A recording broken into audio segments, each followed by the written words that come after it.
You'll want to keep listening if you want to know if this film is worth your time, because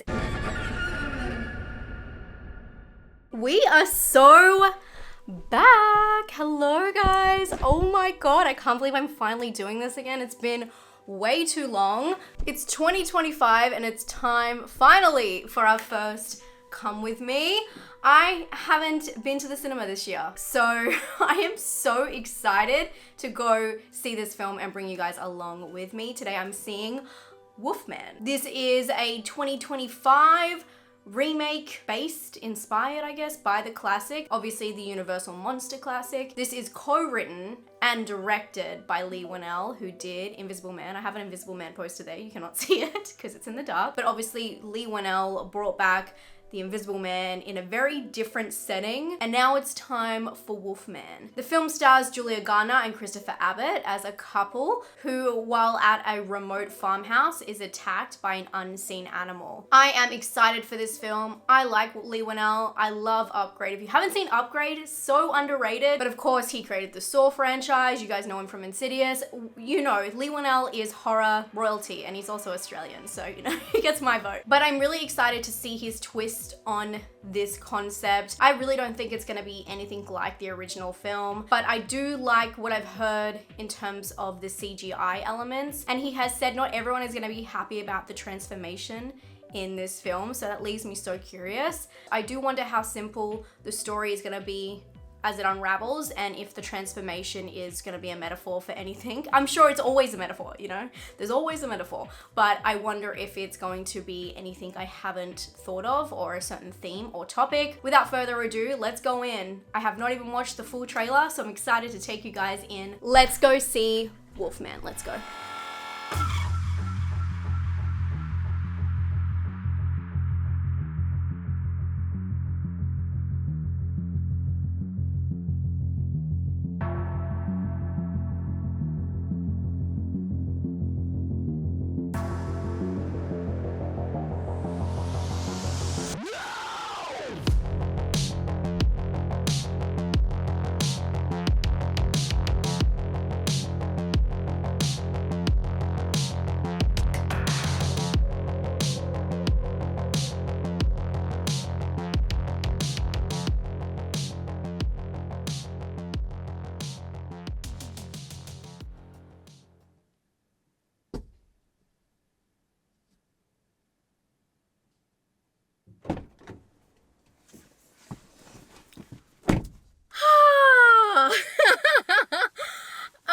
Oh my god, you know what I mean? Let's talk about it. I have so many thoughts about what just happened, and half of it was totally predictable, but the other half was really surprising.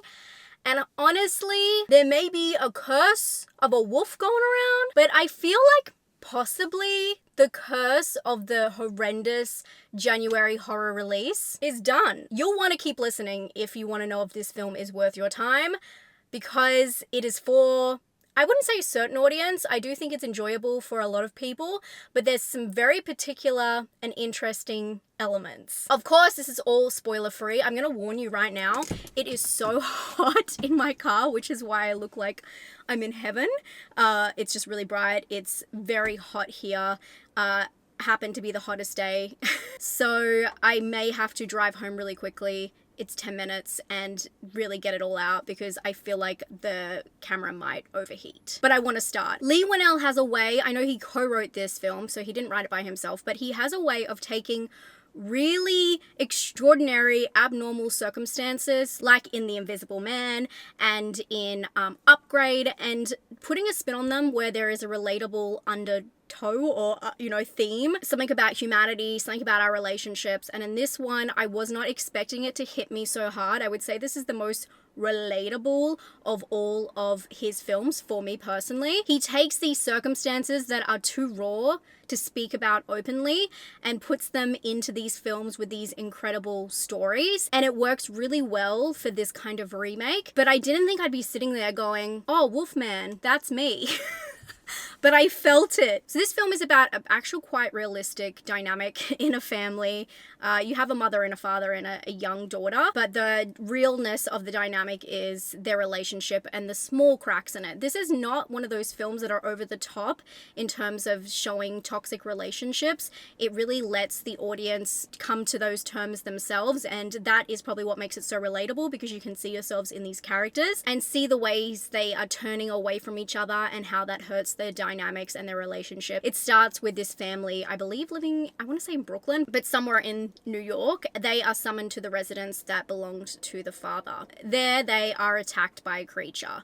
This film did not go the way I thought it was going to go in terms of the structure. We talked about at the very start how simplistic it would unravel, and I feel like there's a little bit more, but I also feel like although they didn't get into too much details with the characters and the interpersonal connections, they really put everything out on the table from jump about the entity and that element. Everything is explained at the very start. It's almost given too much context to the situation, so you can't go anywhere. So I thought that was a really interesting approach to the subject matter. I thought it would be more of a mystery element. Of course, it's in the title, but I thought it was going to be more of a mystery element, but it actually has a whole backstory and a lore that is explained at the very start of the film. So that was an interesting and unexpected moment. But the thing that you're going to love in this film is the technical aspects. If you're a technical person, I don't know why I didn't think about this before, because Leigh Whannell is very well known in his films for negative space and headroom around the characters and actors.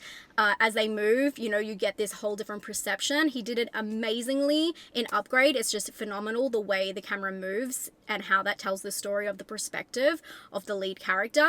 And in this film, I don't know why I didn't think about that would be an aspect, but it very much is so, and it really transforms the idea of a wolf, and I just love that element. I think it's a really different transformation. I'm not going to talk too much about obviously the look of it, because I want you guys to experience it yourself, but I was so drawn in by the interpersonal relationships at the start of the film and how they kind of builded that up.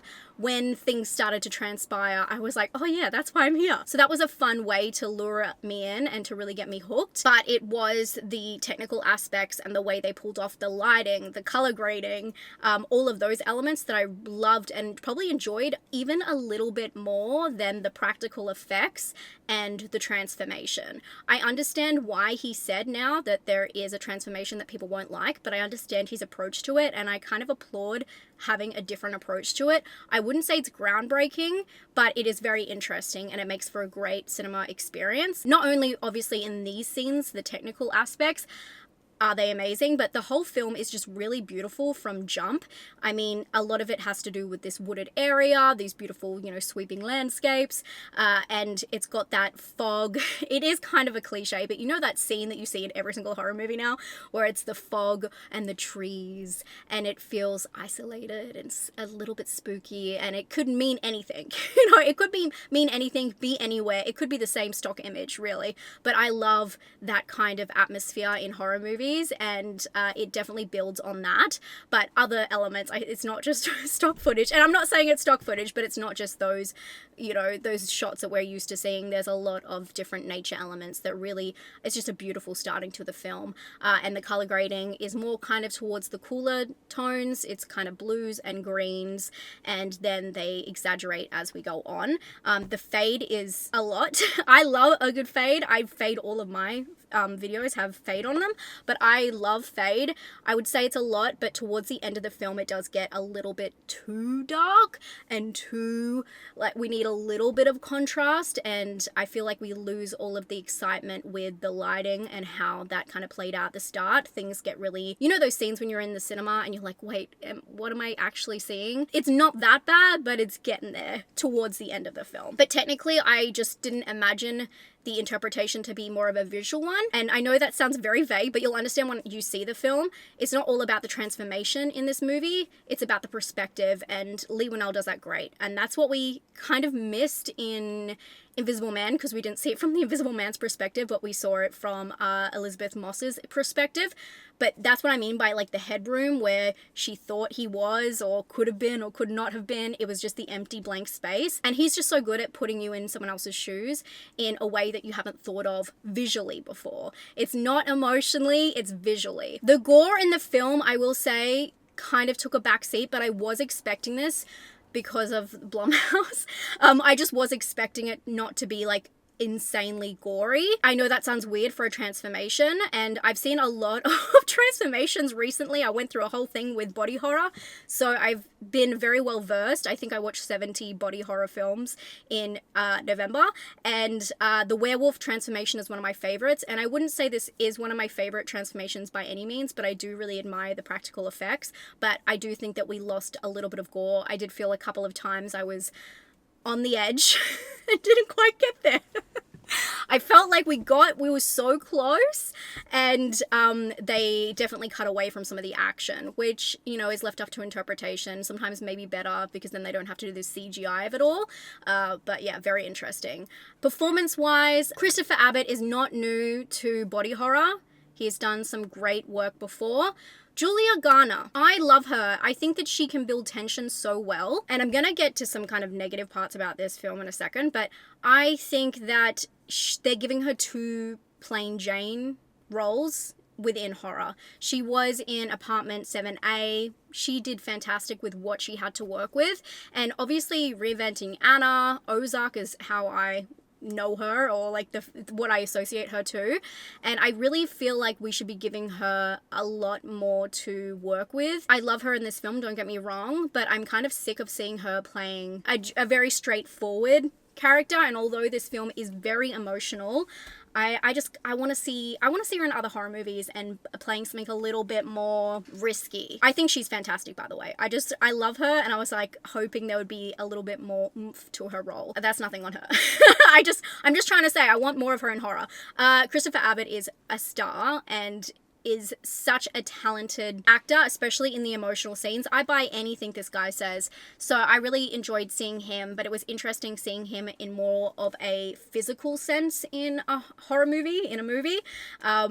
He definitely has touched on that before, but very interesting. I just never thought it would come to fruition. I will say there was things that I predicted in this film, but in terms of the way it kind of played out, I wasn't expecting it so much. As I said at the start, it really lured me in with this interesting background and then the emotional dynamic between everyone and the metaphor, which I'm sorry, I'm laughing because I know some of you guys hate metaphors, but that's what horror is all about.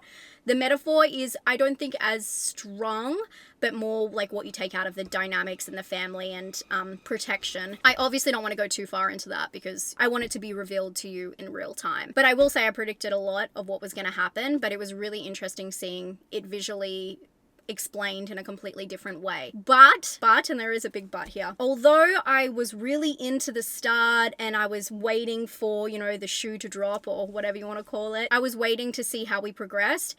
The film gets silent, and I mean that literally. It's a silent film that is trying to play off that sinister energy that is brewing and the tension and almost that you know something's to come. But I do feel like in these moments, and especially the silence, it holds on to people who emotionally connect with the film, but I feel like for others, it may lose them because of the lack of tension. It's like tension building and then like complete drop off or a very big pause. I understand why there is silence. It's actually very important to the storyline, but I don't think it works to keep the audience on the edge of their seat. So I felt like I did lose myself within those moments, and other people may have a problem with that as well. And I also felt like then I was just kind of going through the paces. All in all, I think it's a very solid entry. And as a remake, it's nothing to do with the original 40s story at all. But as a remake and like a reimagining of a universal monster, I really appreciate these more modern and relatable elements. And I just thought, I'm a visual person, so I just really loved what they did creatively with this film. I was not expecting that part. And even if the storyline is a little bit predictable, to have something that is going to wow you in the cinema regardless, pretty good. It's a good time. Sometimes people want to go to the cinema and just see, you know, a straightforward horror story and go through the paces. We love horror. We enjoy those things, and there's nothing wrong with that. I did find it unfortunate that there wasn't as many surprise elements as in his other films, but I very much enjoyed the journey. I thought it was really fun and sad, somber, and chilling, and I was thrilled, especially more towards the start of the film. I was very thrilled, and I just loved visually just watching it unravel. Who doesn't like seeing a body horror in 2025? Excuse me? It's not perfect, but it's a great start to the year for me. Again, to recap, if you're into technical films and the way things are lit, you know, the whole production, and you like to see it visually explained in a different way, you will be interested in a lot of elements in this film. The acting is superb. The story is very sad and very approachable, relatable, dare I say, for all of us, most people who don't have a, you know, white picket fence family, which is very, obviously that's 99.9999 of us. So I just really like that approach and seeing yourself on screen, even if it is a wolf slightly. I enjoyed it and it surprised me. I actually think it was better than I anticipated, to be honest. So I'm gonna give this one a personal score of 7 out of 10. I'm a visual girly. That's personal for me. And scare, this is always hard because scare is still personal anyway. Wanted a little bit more gore. I think we could have just done a little bit more with that. It was more thrilling for me than scary, but I was more intrigued by what was happening on screen than scared. I wanted to see everything instead of like closing my eyes for once. When it's a transformation or a body horror, I'm looking at all of those elements instead of shying away from them. For me, scare, maybe like a 6. And for originality, I'm gonna give it, you know what? It's like a 3 or a 4, really. But the visual aspects, I feel like there's a point of difference there. So visually, it would be like a 6. So maybe like a 5? Would that be fair? I can't wait to see what you guys think of Wolfman. Let me know all of your thoughts down below. If you're going to write spoilers, just put spoiler and then type it a couple of lines below. I would love to hear your feedback. Also, if you haven't checked it out, I did a 2-part most anticipated films of 2025, and there is some juicy stuff in there, guys. Some films you probably haven't heard anyone else talk about, dare I say. Go check them out, and I will talk to you all very soon. My camera is turning off! Stay safe and stay spooky. Bye, friends.